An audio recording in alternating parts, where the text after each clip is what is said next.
खोज खबर स्पेशल में आज बात ठाकरे राज की। मुंबई में जिस शिवाजी पार्क से कभी बाला साहब ठाकरे की दहाड़ सुनाई देती थी, आज उसी ऐतिहासिक मैदान में उनके बेटे उद्धव ठाकरे का राज तिलक हुआ। पिता की विरासत तो उद्धव बखूबी संभाल रहे हैं और अब मौका मिला है महाराष्ट्र का मुस्तकबिल संवारने का। मगर मातोश्री से मंत्रालय तक पहुंचने का फासला लंबा रहा। इसमें अब बहुत कुछ बदल गया है। दोस्त बदल गए हैं, भूमिकाएं बदल गई हैं। ये लम्हा उद्धव ठाकरे की जिंदगी में एक और टर्निंग पॉइंट है। वरना कौन जानता था कि कभी कैमरे और किताबों में खोया रहने वाला ये शख्स एक दिन नया इतिहास लिख देगा, महाराष्ट्र की राजनीति में बड़ा उलटफेर कर देगा।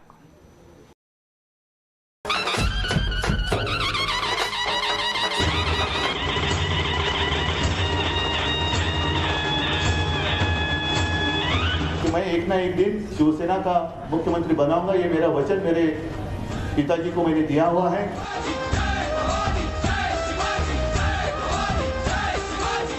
मी उद्धव बाळासाहेब ठाकरे।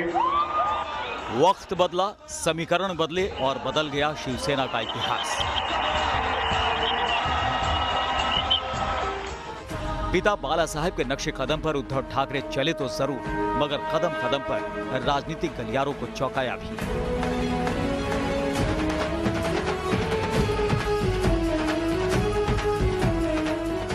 कभी कैमरे में तस्वीरें कैद करने वाला अब महाराष्ट्र की नई तकदीर लिखने जा रहा है।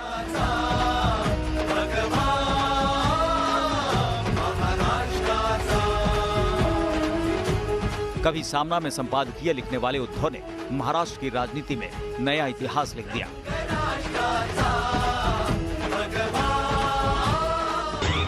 उद्धव ठाकरे की ताजपोशी को महज सियासी समीकरणों की कसौटी पर परखा नहीं जा सकता, बल्कि ये उस सपने के संपूर्ण होने का सच है जो 3 दशक पहले उनके पिता बाला साहब ठाकरे ने देखा था। ये भी दिलचस्प संयोग है कि मराठा मानुष की बिसात पर बाला साहेब की गर्जना जब देश के कोने कोने में सुनाई देती थी, मराठा शैली में ओजस्वी भाषणों से जब बड़े बड़े धुरंधर हिल जाया करते थे, उस दौर में उद्धव सियासी लाइमलाइट से बहुत दूर थे। राजनीति में आने से पहले उद्धव ठाकरे एक फोटोग्राफर थे और तस्वीरों की दुनिया में जीते थे। गले में रुद्राक्ष की माला और गेरुआ पोशाक जहां पिता बाला साहब की पहचान थी, वहीं जीन्स टी शर्ट में एक आम मुंबईकर की तरह दिखने वाले उद्धव ठाकरे की दुनिया कभी कैमरा और किताबों तक सिमटी थी। तब उद्धव ठाकरे को देखकर कोई अंदाजा नहीं लगा सकता था कि सादे लिबास में जो गरज बाला साहब में दिखती है, उस विरासत को उद्धव आगे भी ले जा पाएंगे। फोटोग्राफी से इतर उनके अंदर एक ऐसा लेखक भी छिपा था जिसने 90 के दशक के बाद शिवसेना के मुखपत्र सामना को धार दी। सक्रिय राजनीति में दस्तक देने से पहले उद्धव ठाकरे ने सामना की कमान संभाली और संपादक बने। सामना में बाला साहब के भाषणों को शब्द देते देते उन्होंने उसे आत्मसात कर लिया। उद्धव ठाकरे को बड़ी जिम्मेदारी मिली साल 2002 में, जब बाला साहब की तबीयत खराब होने पर उन्हें पहली बार 2002 में बीएमसी चुनावों की जिम्मेदारी सौंपी गई और शिवसेना को इसमें भारी सफलता मिली। इधर चुनाव नतीजे आए और उधर उद्धव की सादगी भरी रणनीति का लोहा विरोधी भी मानने लगे। अटकलें लगने लगी कि बाला साहब को उनका उत्तराधिकारी मिल गया और इसके अगले ही साल उन्हें शिवसेना का कार्यकारी अध्यक्ष भी बना दिया गया। उद्धव के पार्टी का अध्यक्ष बनने से हर कोई हैरान था। तब तक माना जाता था कि उनके चचेरे भाई राज ठाकरे इस पद पर होंगे, लेकिन बाला साहब के फैसले ने सबको हैरान कर दिया। एक बार राजनीति में कदम रखने के साथ उद्धव राजनीति में पूरी तरह जम गए। पिता बाला साहब की तरह उद्धव खुद तो चुनाव मैदान में नहीं उतरे, पर मातोश्री में बैठकर सियासी समीकरण साधते रहे और बाला साहब की तरह हिंदुत्व एजेंडे को धार देते रहे। और अब शिवसेना को रिमोट कंट्रोल से सीएम कुर्सी तक पहुंचाने वाले उद्धव ठाकरे मातोश्री के पहले राजनेता बन गए। देखिए, ठाकरे परिवार पर सत्ता ठाकरे परिवार पहले देख चुका है। रिमोट कंट्रोल की बाला साहब ठाकरे की सरकार जो है वो हम सब ने देखी है। हम सब ने देखा है ये भी कि मातोश्री बंगले से किस तरह राजनीति चलती थी। बाला साहब ठाकरे तो एक बड़ा विराट व्यक्तित्व था। कहते हैं सत्ता का मिजाज बदलता है तो नए रंग सामने नजर आते हैं। कुछ ऐसा ही नया अध्याय महाराष्ट्र और शिवसेना की सियासत से जुड़ गया। जो पार्टी कट्टर हिंदुत्व की पहचान थी, उसका अंदाज बदलने लगा। ठाकरे परिवार का कोई सदस्य किंग मेकर से किंग बन चुका है। जिस सपने को बाला साहब ने कभी देखा था, उसे उनके बेटे उद्धव ठाकरे ने पूरा कर दिया। लेकिन आगे शिवसेना की राह क्या होगी? क्या हिंदुत्ववादी एजेंडे पर पहले की तरह ताल ठोक पाएगी? क्योंकि 46 साल तक सार्वजनिक जीवन में रहे शिवसेना प्रमुख बाल ठाकरे ने कभी न तो कोई चुनाव लड़ा और न ही कोई राजनीतिक पद स्वीकार किया, मगर वो छाती ठोककर हिंदुत्व का समर्थन करने वाले राजनेता थे। पिता के नक्शे कदम पर उद्धव ठाकरे चले तो जरूर, मगर नई दोस्ती में हिंदुत्ववादी पताके को साइड में रखना पड़ा है।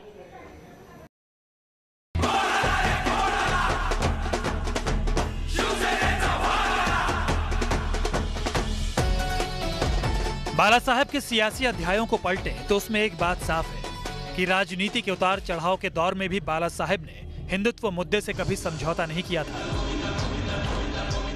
1992 में अयोध्या में विवादित ढांचे ढहाए जाने के बाद बाला साहब मुखर होकर गरजे। मैं सही हूं या गलत, इसका फैसला आपने देश की जनता करेगी, क्योंकि सबसे ऊपर मैं एक ही अदालत को मानता हूं और वो है जनता की अदालत। बाला साहब ठाकरे संगठन की शक्ति बहुत अच्छी तरह समझते थे, क्योंकि संगठन मतलब है हुजूम और हुजूम के पास ताकत, जिसे बाल ठाकरे अपनी एक आवाज में कहीं भी उतार देते थे। हिंदू हृदय सम्राट शिवसेना प्रमुख श्रीमान बाळासाहेब ठाकरे यांचं आगमन झालेलं आहे। बाला साहब की विरासत की कमान जब उद्धव ठाकरे ने संभाली, तब से उनके सामने यही यक्ष प्रश्न है कि हिंदू हृदय सम्राट वाली छवि बनाए रख पाएंगे। आणि आम्ही जे हिंदुत्व करतो, आमचं हिंदुत्व हे मुसलमानांचं द्वेष करणारं हिंदुत्व नाहीये। इसी कड़ी में 16 जून 2019 की तारीख अहम रही, जब पहली बार बाल ठाकरे परिवार के किसी सदस्य ने श्री राम की नगरी अयोध्या में दस्तक दी थी। अयोध्या मुद्दा शिवसेना के कोर एजेंडे में से एक रहा और इसी मुद्दे ने बाला साहब को हिंदू हृदय सम्राट वाली छवि दिलाई थी। मगर बाला साहब तो मुंबई से अयोध्या नहीं आए, पर पिता के नक्शे कदम पर उद्धव ठाकरे ने हाजिरी जरूर लगाई। दल बल के साथ अयोध्या पहुंचे उद्धव ठाकरे ने रामलला के दर्शन किए और सरयू की पूजा अर्चना की, और यहीं से उद्घोष हुआ, पहले मंदिर फिर सरकार। 3 दशक में बीजेपी और शिवसेना में मजबूत दोस्ती रही, तो इसे आधार हिंदुत्व एजेंडे से ही मिला। शिवसेना हो या भारतीय जनता पार्टी, हमारी विचारधारा एक है। हिंदुत्व यानी राष्ट्रीयत्व हमारी विचारधारा है। मगर वक्त बदला तो 3 दशक पुरानी दोस्ती भी टूटी और हार्डकोर हिंदुत्व के झंडाबरदार शिवसेना को सेक्युलर छवि वाले 2 नए दोस्त मिल गए, जिनके सहारे उद्धव ठाकरे सत्ता सिंहासन तक पहुंचे। कांग्रेस और एनसीपी से दोस्ती के बैकग्राउंड में यही सवाल तैर रहे हैं कि अब शिवसेना के कट्टर हिंदुत्व का क्या होगा। उद्धव ठाकरे के नए कदम से अटकलें लगी हैं कि क्या शिवसेना वक्त के साथ खुद को बदलने की कोशिश कर रही है, और वीर सावरकर, मराठी मानुष जैसे मुद्दों पर उद्धव का अगला कदम क्या होगा। जो हिंदुत्व हम बोलते हैं वो हिंदुत्व भी माइल्ड हो गया और संघ का भी हिंदुत्व माइल्ड हो गया। जब आप संघ चालक को सुनते हैं यहाँ भागवत जी को, तो उन्होंने कहा कि कांग्रेस की ज़रूरत है इस देश को। कांग्रेस ने ऐसे कई बड़े नेता दिए जो हमारे रोल मॉडल रह चुके हैं। जब ये बात वो कहते हैं तो उन्होंने भी अपना दिल बड़ा किया। समय के साथ सब बदलता है, ये भी बदले। बाला साहब एक ऐसे राजनेता थे जो छाती ठोक कर हिंदुत्व मुद्दे को धार देते थे। 11 दिसंबर 1999 से 10 दिसंबर 2005 तक बाल ठाकरे के वोट डालने पर रोक लगा दी गई। सांप्रदायिक आधार पर वोट मांगने का आरोप लगा था, जिसके बाद उच्च न्यायालय के आदेश और चुनाव आयोग की अधिसूचना से बाल ठाकरे पर कार्रवाई की गई। मगर वो बाला साहब थे जो दबंग राजनेता के तौर पर सियासी रण में चट्टान की तरह टिके रहे। अब देखना होगा कि नए दौर की नई सियासत में उद्धव बाला साहब की उस विरासत को आगे ले जा पाएंगे, या फिर वक्त है रणनीति में बदलाव का।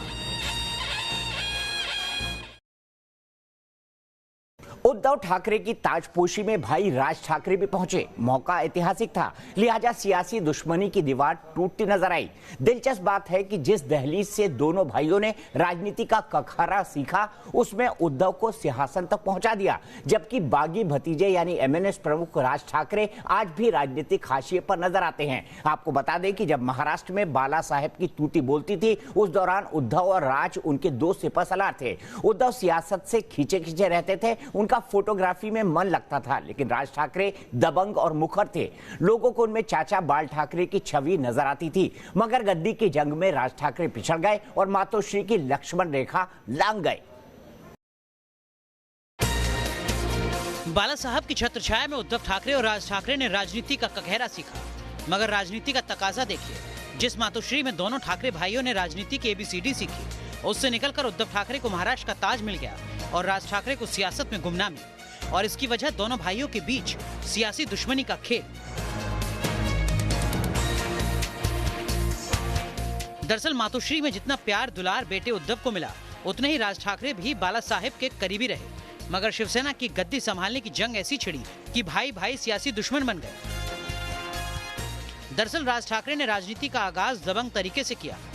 उसने अपन को मारा, लेकिन अपन ने उसको सिर्फ 2 मारा, लेकिन शॉलेट मारा कि नहीं।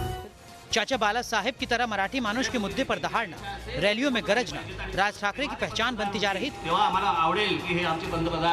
शिवसेना का एक गुट तो उन्हें बाला साहेब का दाहिना हाथ मानने लगा था। जनवरी 2003 को जब महाबालेश्वर में बाल ठाकरे ने अपने बेटे उद्धव ठाकरे को शिवसेना का कार्यकारी अध्यक्ष बनाया था, तो राज का सब्र जवाब दे गया। जब सत्ता पहली बार इनके पास आई तो इनके यहाँ 3 पावर सेंटर बने। बाल ठाकरे एक स्वयं, राज ठाकरे भी बने, और एक स्मिता ठाकरे थी जो जयदेव नाम के बेटे की, जो दूसरे नंबर का बेटा है बाल ठाकरे का। उद्धव सबसे छोटा है, तो उद्धव का जो बड़ा भाई है जयदेव, और जयदेव से बड़ा भाई बिंदा फिल्म प्रोड्यूसर थे, उनकी एक्सीडेंट में डेथ हो गई। जयदेव ये घर में रहते नहीं। जब इनकी शादी स्मिता से रही तो स्मिता परिवार के बीच में ही रहती थी, तो स्मिता एक पावर सेंटर बनी। नारायण राणे का मुख्यमंत्री बनना, इसमें स्मिता का बहुत बड़ा हाथ है। तो जब अलग अलग पावर सेंटर बने तो उस पावर स्ट्रगल होती है, और उस स्ट्रगल में एक एक एलिमिनेट होते जाता है। बाल ठाकरे ने अपने सामने पावर स्ट्रगल होते हुए देखी। स्मिता ठाकरे गई, उसके बाद राज और उद्धव के बीच में, लेकिन बाल ठाकरे को जो समझ में आ गया कि ये पावर की आदमी पागल हो जाता है, तो उन्होंने उद्धव को थोड़ा थोड़ा प्रोजेक्ट करना शुरू कर दिया। राज ठाकरे ने 9 मार्च 2006 को शिवसेना से अलग होकर महाराष्ट्र नवनिर्माण सेना यानी MNS का गठन किया, और चाचा की पार्टी को चाचा के ही दाव से ललकारने लगे। बाल ठाकरे ने अगर दक्षिण भारतीयों के विरोध पर अपनी सियासत चमकाई थी, तो पार्टी से अलग होकर राज ठाकरे ने उत्तर भारतीयों के विरोध की बुनियाद पर राजनीति चमकानी शुरू कर दी। नवीन महाराष्ट्राचं स्वप्न पूर्ण करण्याच्या दिशेने आपण सर्वांनी वाटचाल करावी। रफ्तार पकड़ती राजनीति को देखकर राज का हौसला इतना बढ़ गया कि उन्होंने चाचा की तरह मुंबई को फरमान देना भी शुरू कर दिया। इनमें से एक फरमान था दुकानों पर मराठी भाषा में साइन बोर्ड लगाने का। महाराष्ट्रासाठी, मराठी माणसासाठी, मराठी भाषेसाठी कितीही वेळा मला जेलमध्ये जायला लागलं तरी कितीही वेळा जेलमध्ये जाईल। चाचा की राह राज ठाकरे को कामयाबी के दौर में ले आई। 2010 में कल्याण डोंबिवली में निगम चुनाव हुए। इस चुनाव में बाल ठाकरे की शिवसेना ने 31 सीटें जीती, तो राज ठाकरे के MNS के खाते में 26 सीटें आ गई। एक ऐसा चुनाव जिसमें चाचा भतीजे के बीच टकराव भी हुआ, एक दूसरे पर शब्दों के तीर चले। अलगाववाद की राह पर निकले राज ठाकरे की सियासत में सबसे सुनहरा दौर था 2009 का विधानसभा चुनाव, जब MNS ने महाराष्ट्र विधानसभा चुनाव में 13 विधानसभा सीटें जीती थी। मगर किंग मेकर बनने की चाहत में राज ठाकरे की सियासी जमीन खिसकती गई और अब महज एक सीट पर संतोष करना पड़ा। महाराष्ट्र के 19वें सीएम उद्धव ठाकरे ने इतिहास रचा, तो शिवसेना का इतिहास बदला भी। जिस मातोश्री को पावर सेंटर कहा जाता था, वहां बाल ठाकरे से उद्धव ठाकरे तक कोई भी चुनावी रणभूमि में नहीं उतरा था। मगर उद्धव ठाकरे की नई सियासत में उनके बेटे आदित्य भी अखाड़े में उतरे, तो पत्नी रश्मि ठाकरे भी सियासत के गलियारों में रणनीति बनाती नजर आई। यह पहली बार नहीं है जब रश्मि सियासी घटनाक्रम में दिलचस्पी ले रही हैं। इससे पहले भी वो पार्टी की बैठकों में हिस्सा लेती रही हैं। महिला विंग के कार्यक्रमों की अगुवाई से लेकर मुंबई नगर निगम और विधानसभा चुनाव के दौरान उम्मीदवारों के लिए प्रचार भी रश्मि ठाकरे ने किया है। 1966 का वो दौर जब मराठा आंदोलन की बुनियाद पर शिवसेना का गठन बाला साहब ठाकरे ने किया था। तब से लेकर आज तक ठाकरे की 3 पीढ़ियां मराठी राजनीति के केंद्र में रही हैं। मगर चुनावी अखाड़े में न कभी बाला साहब खुद उतरे, न ही बेटे और भतीजे को उतारा। मगर उद्धव ने मातोश्री की परंपरा बदली। पहली बार ठाकरे परिवार से आदित्य ठाकरे विधानसभा चुनाव लड़े और जीते भी। मुंबई की वर्ली सीट से पहली बार विधायक बने आदित्य ठाकरे फिलहाल युवा सेना के अध्यक्ष भी हैं और युवाओं को पार्टी से जोड़ने में पिता उद्धव ठाकरे की बड़ी मदद कर रहे हैं। मुंबई करों के बीच आदित्य ठाकरे की लोकप्रियता को बनाने के लिए उद्धव ठाकरे ने चुनाव प्रचार की जिम्मेदारी भी उन्हें सौंपी थी और आदित्य इसमें कामयाब भी रहे। मगर किंग मेकर से शिवसेना को किंग बनाने में एक और शख्सियत ने उद्धव की बड़ी मदद की और वो हैं रश्मि ठाकरे। शिवसेना की सियासत में रश्मि की जरूरत और उद्धव की जिंदगी पर असर का अंदाजा इन तस्वीरों से लगता है। उद्धव जब राज्यपाल भगत सिंह कोश्यारी से भी मिलने गए तो रश्मि साथ थी। बताया जाता है कि रश्मि की सक्रियता का ये कोई पहला उदाहरण नहीं था। इससे पहले जब महाराष्ट्र विधानसभा चुनाव के लिए उद्धव ठाकरे बेटे आदित्य ठाकरे के साथ चुनावी बिसात बिछा रहे थे, तब रश्मि ने मातोश्री की जिम्मेदारी बखूबी संभाली थी। शिवसैनिकों को प्रेम और सम्मान देने वाली रश्मि की गिनती शिवसेना के प्रमुख वास्तुकारों में होती है।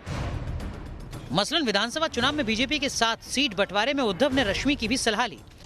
दावा किया जा रहा है कि गठबंधन की चर्चा के दौरान रश्मि ने बराबर सीट और पावर शेयरिंग से कम पर समझौता नहीं करने की सलाह दी थी। ये पहली बार नहीं है जब रश्मि सियासी घटनाक्रम में दिलचस्पी ले रही थी। इससे पहले भी वो पार्टी की बैठकों में हिस्सा लेती रही हैं। महिला विंग के कार्यक्रमों की अगुवाई से लेकर मुंबई नगर निगम और विधानसभा चुनावों के दौरान उम्मीदवारों के लिए प्रचार भी किया। शिवसेना से जुड़े करीबी नेताओं का दावा है कि 2005 के बाद से रश्मि पार्टी के फैसले में सक्रिय भागीदारी निभाने लगी और अपने राजनीतिक कौशल की वजह से उनके ज्यादातर फैसले पार्टी हित में रहे। इससे पहले बीजेपी शिवसेना के राज में ही बॉम्बे का नाम मुंबई रखा गया था और मुंबई के किंग बनकर उभरे थे बाला साहब ठाकरे। चुनावी बिसात और मराठी अस्मिता पर मुखर शिवसेना और बाल ठाकरे विरोधियों के निशाने पर आ गए थे। 1999 के दौर में इसे इत्तेफाकी कहेंगे कि इंदिरा गांधी के फैसलों का खुलकर समर्थन करने वाले बाल ठाकरे सोनिया और कांग्रेस पर हमलावर रहे। इस बीच शिवसेना ने नए नए नारे दिए। उठाओ लुंगी बजाओ पुंगी से लेकर वो उनके निशाने पर यूपी और बिहार की आबादी भी आई और देखते ही देखते शिवसेना के खिलाफ सियासी गोलबंदी और बढ़ गई। इस तरह शिवसेना और कांग्रेस साउथ और नॉर्थ पोल बन गए। पिछले 2 दशक में कांग्रेस ही सबसे ज्यादा शिवसेना के निशाने पर रही, पर वक्त बदल चुका है। सत्ता समीकरण भी उद्धव ठाकरे ने कांग्रेस से दोस्ती की नई परिभाषा गढ़ दी है। हिंदुस्तान के महानेता सर सेनापति बाला साहब ठाकरे।